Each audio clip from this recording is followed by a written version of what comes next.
On this week's episode, we talk about romantic meals and interview punk rock foodie Dana Ryan Chase. Words and platitudes, the more they talk, the less we understand. Shoved around in circles, like pieces of dirt of the oppressive forces, altered back and forth, between left and right, between left and right. We're caught in the middle, between the rock and the hard road.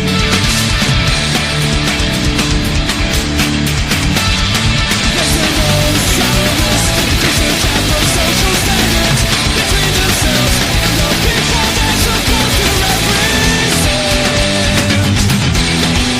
Someone please explain.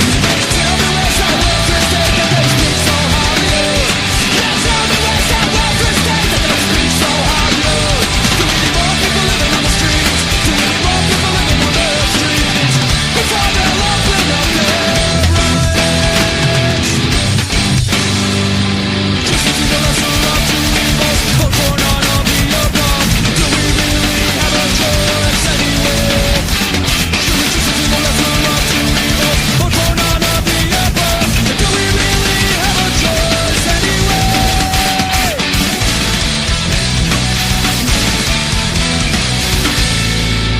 Raise our own sourness, disown down from social standards between themselves and the people they're supposed to represent. Someone please explain. Tell me where's that welfare state that they speak so highly of? Yeah, tell me where's that welfare state that they speak so highly of? Do we need more people living on the streets? Do we need more people living on the streets? Before they'll open up their eyes.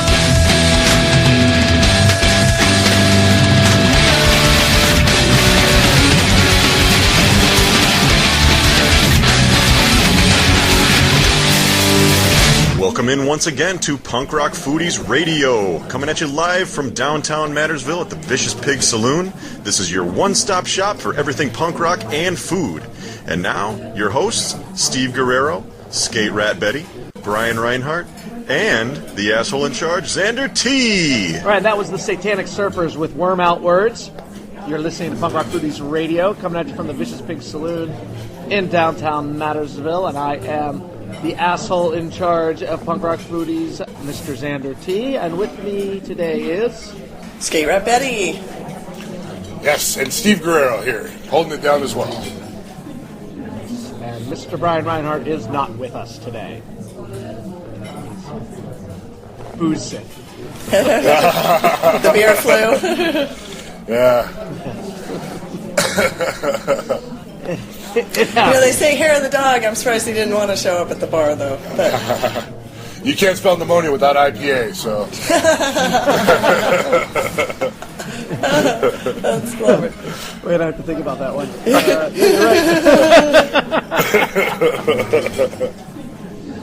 For those of you who don't know, Punk Rock Foodies is a Facebook group. Make food, post a picture of the food. It's that simple. You get great ideas for food from the page. We run contests. The chili contest was just had. The chili contest is going on now. I can see the future. The space-time continuum ends when you walk inside the Vicious Pig, so we can get a little confused here. Just say dark matter. Yeah. So we do like food, and we do like punk rock, and so here's a little punk rock for you. Yeah, I got some. This is for our guy B.O.B. and all the guys that think like him. This is Flat Earth Society by Bad Religion. Let's fucking go! Nice.